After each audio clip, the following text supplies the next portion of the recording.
Hi comrades, yours Kayveeyes. The next class for the Postal Assistant examination is going to be presented in this episode. Please go through the video minutely, again and again, and prepare yourself for the examination in a neat and effective manner. Hello everyone. So in this next session, we are going to discuss the PO Guide Part 1 from clause 67. So in the earlier class, we have discussed up to clause 66, that is the post restand. And from this, in this session, will now begin with the clause 67, which is about the redirection facility of an article. So whenever an article, if the addressee changes its location or for any kind of purposes, such article for which cannot be delivered for any reasons, it may be redirected free of charge to any another post offices for delivery to him. In such case, if a post office or a notice of an arrival has once been tendered to the addressee, it will not be redirected. Only until the notice or intimation it is being tendered, we can redirect the same. And once an intimation is given, we cannot redirect the same to any other post office. So we are not charging any cost for this redirection facility, and it will be made absolutely free of cost. So this is what termed in clause 67, the definition of redirection. The next clause is clause 68, that is the interception and place of redirection, where one can redirect. A postal articles cannot be intercepted or redirected while the article is in transit. So we cannot direct for redirection while a particular accountable articles is in transit, and it can only be redirected at the post office to which it is addressed. We cannot redirect an article in any other offices, and it can only be redirected at the particular post office to which it is particularly addressed to. So this is what about clause 68. So the next clause is 69. What are all the conditions for free redirection? So when redirection can be made free and when the redirection has to be charged. So this is very important point in examination. So if in case of an unregistered articles, it has been redirected, the article has not been opened. It has been not opened by the addressee and has been either returned to the postman or reposted at the place of delivery. So in this case, it will be redirected absolutely free of cost. So in case of unregistered article, if the article has not been opened and also the article has been returned either to the postman or if it is been reposted at the same place of delivery, in such case, the cost of redirection is free. And in case of registered article, the article has not been opened and the same has been returned to the postman at the place of delivery. And this, in such case also, the cost of redirection is absolutely free. Whenever a postal article is redirected, the postmaster at such place may require the addressee of redirect article to give at the time of delivery a receipt for such articles. So when he intends for redirection, he has to produce the receipt of delivery of such articles. So the condition for free direction for unregistered is it should not be opened and it has to be written either to the postman or reposted at the same place of delivery. In case of registered article, the article should have not been opened and it has been written to the postman at the place of delivery with the receipt unsigned. He should not have given acquittance and it should be unsigned. The receipt should be unsigned. Okay, if the condition is breached and if the unregistered article has been opened or registered article has been opened, or if he gives any acquittance to such registered articles, penalty will be imposed. So if an unregistered article is reposted after being opened or reposted other than the place of delivery, it will be treated as a postal article posted for the very first time and it will be charged with the postage accordingly according to the weight of the article. So if it has not been opened, it is free. If it has been opened or if it has been reposted at a place other than the place of delivery, it will be treated as a fresh case and it will be charged to the postage accordingly according to the weight of the article.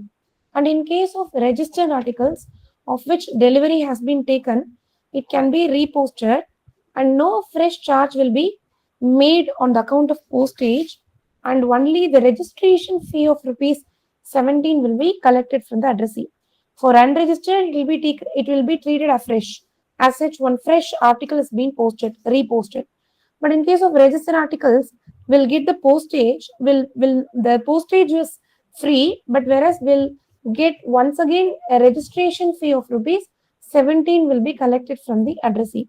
So this is about the penalty of for breach of conditions. That is the redirection. So the next thing. So generally redirection will be made at free of cost, as discussed earlier under certain conditions. But this clause will be discussing about the redirection fee being applied to the parcels. So in case of parcels, the redirection is not free. So the redirection will be made only after getting half the amount of postage from the concerned addressee or his authorized agent.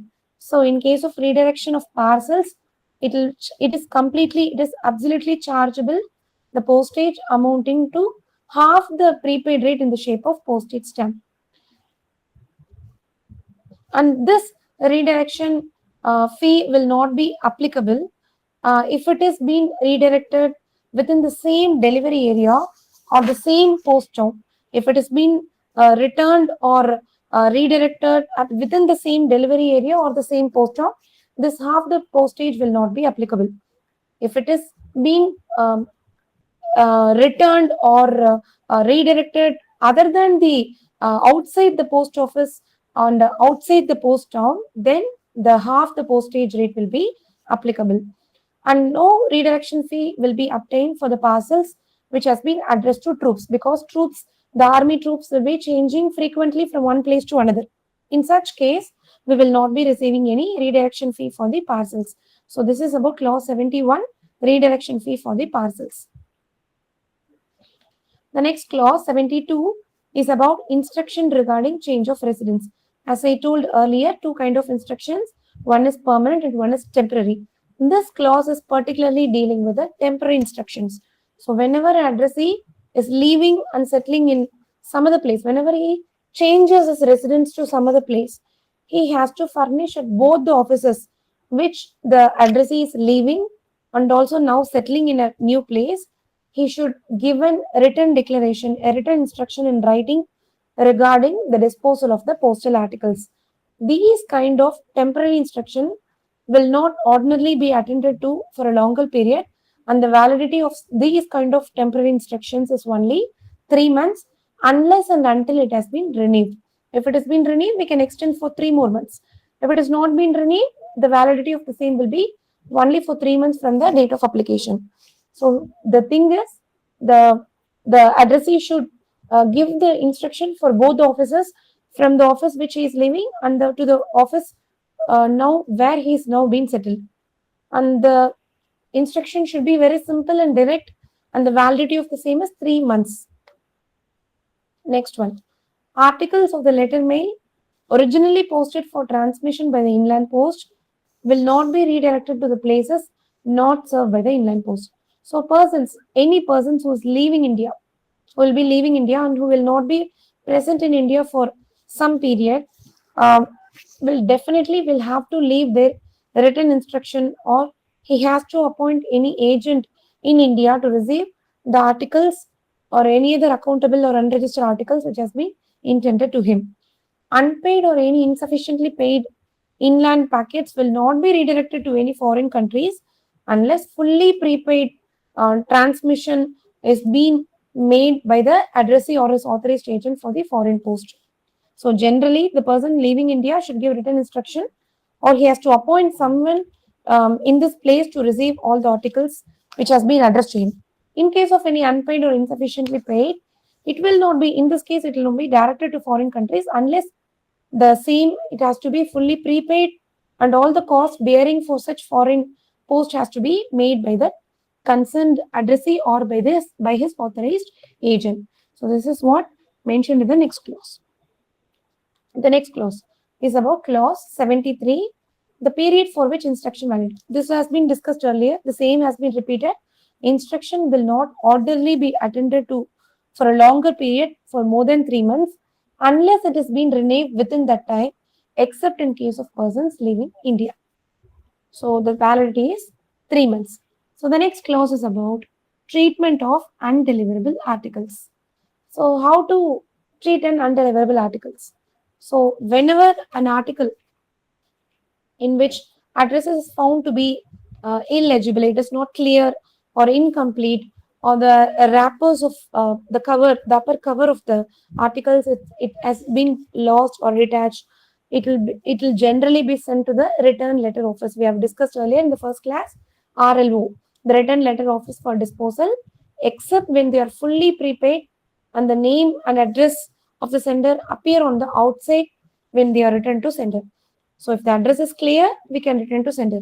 If the sender address is not clear, it will be sent to the RLO, the return letter office. Generally, every circle will be having one RLO of that circle. So next one, the address articles wherein the addressees of which are not known or have left the station or not found will be generally kept in deposit for a period not exceeding 7 days. So not known and the articles, the addressees who have left the place without giving any instruction will be kept in deposit for a period of not exceeding 7 days. After 7 days, they will be returned to sender, either to the sender or the RLO for the further disposal. And next one, if an article has been redirected to the post offices at which it is found to be undelivered, it is not kept in deposit after it has been ascertained that the addressee cannot be found. So the thing is that once an article is ready for redirection, we need not wait for 7 days, and the articles which has to be redirected at the very same day. It has to be redirected on the same day. And any undelivered packets of registered newspapers are returned directly to the sender after 7 days. 7 days. And an undelivered postal articles of which addressee has refused or he has refused to take delivery of the article, or it is known he has known to gone away from India, he has left the India without leaving any particular instructions, or if it is found dead or expired, or there is no other persons to whom article could be properly be delivered. In these cases, the article need not be written in the post office, and the same can be written either to the sender or the RLO immediately. So I repeat, in case the addressee is not known or left the station, then it has to be detained for 7 days. But in these 3 cases, when one addressee has refused to take the delivery, or he has left the India, or he is expired, in these 3 cases, we need not retain the article, and the article can be returned to the sender directly.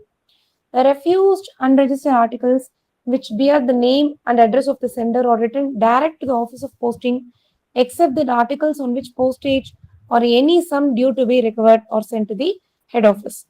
So any unclaimed and refused insured articles and refused uninsured registered articles, including that value payable articles, are written at once direct to the offices of posting for delivery to the sender. So any unclaimed or refused should be returned immediately to the sender. So this is what, if the senders of articles so written cannot be found, in such case the articles will be sent directly to the return letter office, and the RLO will dispose the same after making necessary enquiries and attempts. And if RLO cannot deliver the same to anyone, it will destroy the same by using shredding method. So as we discussed earlier, so this clause 74 is very important. Like the articles, which kind of articles has to be dealt in what manner, like that. This articles is very important. So not known, left will be for 7 days, and refused and expired and left India cases will be returned on the same day. So this is what mentioned. So next clause is about disposal of articles sent to the RLO. If the addressee cannot be found, if is not found, those articles which bear the name of sender are returned to the sender, and those which do not bear the articles of sender, the same will be returned to the RLO for the disposal of RLO after being detained for a certain fixed period. Refused articles and articles addressed to deceased persons are treated in the RLO in the same manner as articles the address for which cannot be found. So those two classes of articles will be treated in the same manner at the RLO in the return letter office. So the next clause, clause 76, is about obligation of sender to pay postal charges. So the sender is absolutely bound to pay any postage or any other sum due on the undelivered or refused articles returned to him by the post offices. So if he fails to pay the the amount due for him, so then the post office will take necessary steps as per Indian Post Office Act to withhold the delivery of the sender for a further, after giving proper notices, they will definitely withhold the delivery of such sender. The obligation of sender to pay postal charges is such same. So the next section is about enquiry and complaints. How enquiry should be made on articles and how to prefer complaints on any accountable articles. So this is what discussed. So clause 77 so is about complaints and suggestion book. So complaints and suggestion book is a book for recording all kinds of suggestions and complaints, and it will be available at all the post offices, like a head post office, a post offices, BOs. All the offices will be having this book for recording any suggestions and complaints from the addressees, from the general public. And this suggestion and complaints book will be available to the general public during the entire working hours of the office. If the branch office working hours is for 5 hours, it will be available for all the 5 hours.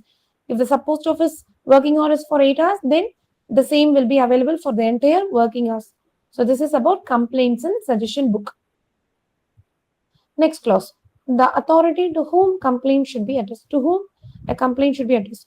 All the complaints should be addressed to the local superintendent of post offices, that is the divisional head, except in case of first class post offices. So generally, all the complaints should be preferred to the divisional head.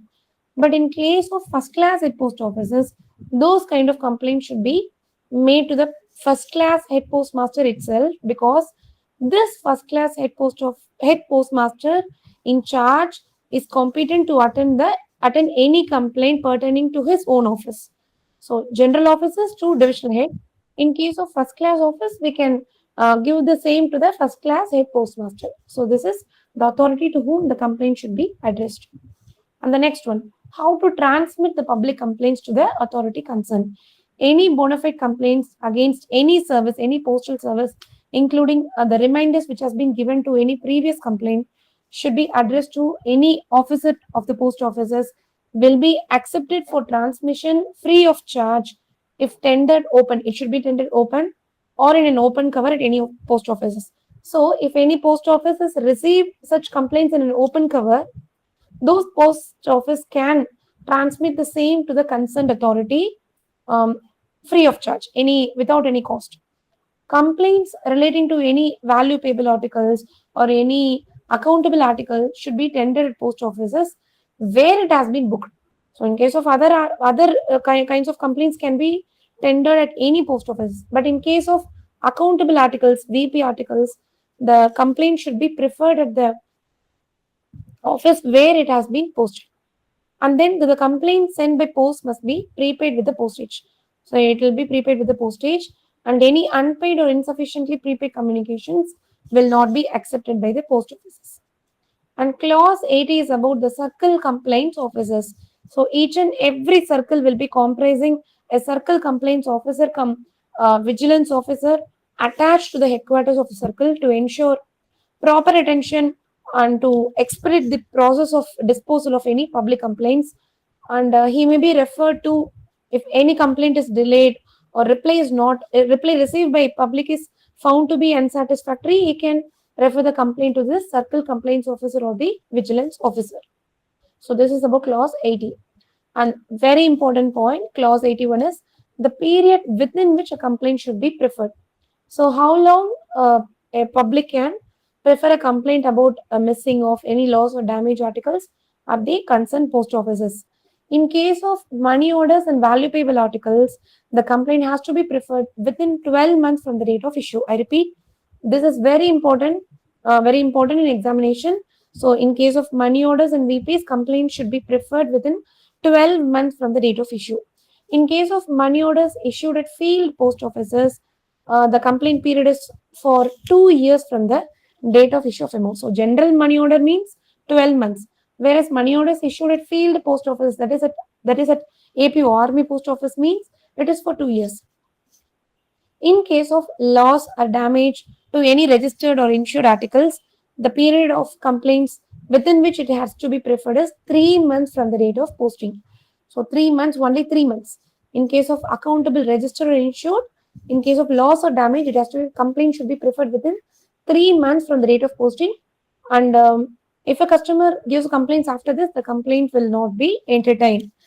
And any other complaints relating to inland post, any inland articles, it can be preferred within 6 months from the date of post. In case of any miscarriage or loss or destruction of any postal articles, the complaints can be preferred within 12 months from the last day of the month of issue. It can be within 12 months. And in case of speed post premium product, the complaint should be preferred within 1 month from the date of booking. So 1, 2, 3, 4, 5, 6, these 6 kind of complaints and the period within which it has to be preferred is very important in examination point of view. Please keep it in mind. So this is clause 81. And next clause is about what are all the particulars that has to be mentioned in such complaints. So whenever a complaint is being preferred by any general public, the entire full particulars of article, the exact nature of complaint, and the details of sender in detail, and the addressee or payee should be definitely be given. And in case of account article where any receipt has been issued at the post office, the same has to be attached in original or in photocopy along with the complaints. In case of unregistered mails, the time, the date where it is posted, the letterbox in which it is posted, and in case of any delay, the wrapper with the date stamp should be attached and should be presented with the complaint. In case of any loss of contents, the content particulars along with the wrapper should be presented while preferring the complaint. In case of overcharges being charged by any post office official, the wrapper and should be open before the postmaster. It has to be open in front of the postmaster. In case of complaints in respect of post office saving schemes, the account number and the office where the account stands has to be mentioned. And also in case of loss, miscarriage, destruction of any Indian postal order IPO, the counterfoil or the serial number and the office and the date of issue should have to be mentioned. These are the particulars which has to be given along with the complaint letter. And one more thing, clause 83 is the post office monopoly in conveyance of letters. So under the PO Act, the exclusive privilege of carrying all the letters and postcards within India, along with any such services, any incidental services of collecting, delivering, etc., is definitely reserved to the central government, and it is being exercised only through the post offices. So this is about the post office, the monopoly nature of post offices in conveyance of letters. And clause 87 deals with non-exchange of any postal stamps and stationery. Generally, the post office will not normally refund the value of any unused stamps and stationeries or any exchange. It will not get back any exchange item for other denomination or kinds of stamps or stationery. Once sold is sold. We cannot exchange any postage stamps or stationeries which is being sold at the post office's premises. And clause 88 is about acceptance of small coins. So under Indian Coinage Act, the coins generally other than 1 rupee or 50 paise coin are only the legal tender. This is only the legal tender in payment of any sum not exceeding 1 rupee. The public cannot therefore insist upon the post offices receiving such small coins for more than 1 rupee. And the post office officials will also, however, oblige the public as far as possible, where this can be done without any inconvenience to the public. So this must also be taken care of. And this one, the articles, very important point, the articles which has been addressed to the deceased person. How to deal an article which has been addressed to deceased person? As we all know, articles, if any article addressed to the deceased person is ordinarily being dealt in the same manner as unclaimed articles, which means the article has to be returned to the sender immediately. But postmaster has a discretion in this case. The postmaster, however, he or she is authorized to exercise the discretion in delivering such articles to any near relative of the deceased articles if he feels that no such no such article is no such content of the article is seen to be very sensitive. He can deliver the same to any near relative.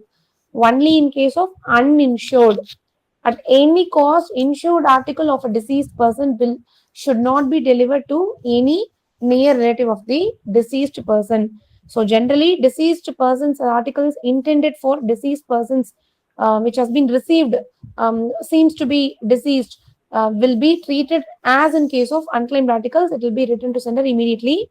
But the postmaster, however, can deliver the same to the near relative under his discretion. That too in case of unregistered only. In case of insured articles, definitely it should not be delivered to any of the near relatives. So with this clause, we are ending up this session, and from rest of the clauses from clause 90 we'll discuss in the next session. Thank you all, and thank you so much. Comrades, I hope you would have enjoyed this program. What are all the organization and what are all the rulings provided in the guide? You have gone through everything. Please go through once again.